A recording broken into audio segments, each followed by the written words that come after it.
Have you ever asked yourself this question? What is my purpose?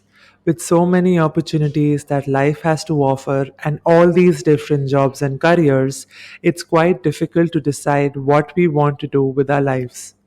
Society demands us to make decisions at a very young age about what path we are going to take. The Japanese invented a philosophy named Ikigai, which stands for reason for being. Ikigai can help us to determine what it is that we want to wake up for in the morning. That very thing that we can pour our heart and soul into. When we are totally immersed in our activities, so much so that nothing else matters, we are in a state of flow. Ikigai helps us to identify the necessary ingredients to get into this flow state and make our pursuits sustainable and useful for the world.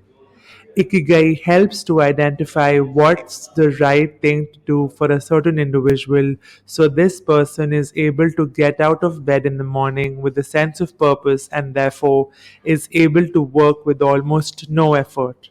Ikigai consists of four dimensions. Firstly, we need to pick something that we are good at. Second, it must be a thing that we love to do. Third, the world should need it. And lastly, we have to get paid. Number one, doing what we are good at. Everyone has a different skill set. Some things are based on nurture and some things are based on nature. For a great part, we can learn skills, but we also have inborn characteristics that makes different people suitable for different things. For example, we see differences in IQ, motor skills, empathy, physical strength, etc. Oftentimes, people focus on improving the things they're bad at. They spend their whole lives repairing themselves while rejecting the things they are naturally good at. So, we might want to focus on the latter and improve those skills so we become masters at it. However, according to the Ikigai philosophy, this should be something that the world needs. Number two, doing what we love to do. This is very obvious, but it's also a tricky one. While a level of skill can be measured, this dimension is kind of subjective and a bit complicated. For example, you might love to be a full time YouTube content creator, but there might be some aspects of the process that you don't like at all. You might love editing videos, writing scripts, but hate filming. In this case, filming becomes a bottleneck. Now, we can try to make filming more enjoyable. Perhaps we can change our workflow or go to different locations so we can still be immersed in this task and experience a flow state. Number three, doing what the world needs. It's all great when we have determined what we are good at and what we love to do, but that is not enough to call it ikigai because our activities should, in one way or another, benefit the world. If they don't, it's simply a passion. Luckily, the needs of the world come in many different flavors. Jobs that are looked down upon by some people are often highly important. So if we find enjoyment in these kind of jobs, that's absolutely terrific. To discover what the world needs, we can simply do some market research to find out the current demands.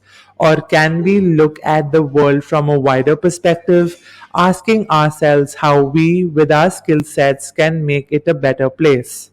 Number four, doing what generates money. Some argue that money isn't important or shouldn't be a factor. But when we look at reality, we see that money makes the world go round. And without money, we can't pay the bills. So, to make our efforts sustainable and truly a reason for being, they must generate income. If not, our activities become more of a hobby. There's nothing wrong with the hobby, of course. However, this also means that we need a job we might not like to pay the bills and therefore sacrifice the majority of our time and energy for something we are not passionate about and don't see as our life's mission. So, when we do what we love and what we are good at, we have a passion.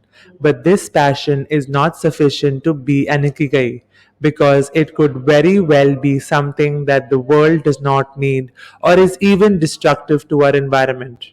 Also, it may not generate money or even cost us money. Yet, being passionate about something is part of an ikigai. Doing what we love and what the world needs we call a mission. But a mission alone is not ikigai because we might not be good at it and not earning a dime doing it.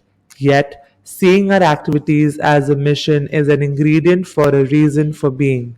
When we do something that the world needs and what we get paid for, and that's why a vocation may be something that the world demands and that we do out of a sense of duty, but we may absolutely hate doing it. So, a vocation alone is not an ikigai. Lastly, doing what we are good at and what we are paid for is called a profession. Does that mean that the world needs it and that we love what we do? Again, not necessarily. Some people hate their profession, and some professions are even destructive to the world. So, a profession alone is not ikigai. What makes an ikigai is the combination of all four dimensions. This means that a reason for being includes a passion, a mission, a vocation, and a profession.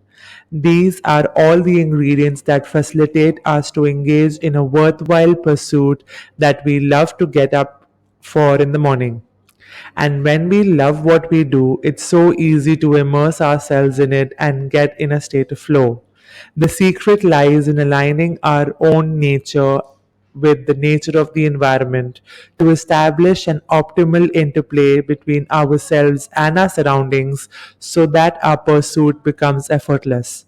Many factors play a role in deciding what our ikigai is. In a constantly changing world, remaining in that flow state means that we continually need to adapt and fine tune our position within the whole. Ikigai, therefore, is not static, it's an active entity that changes with the flow of time.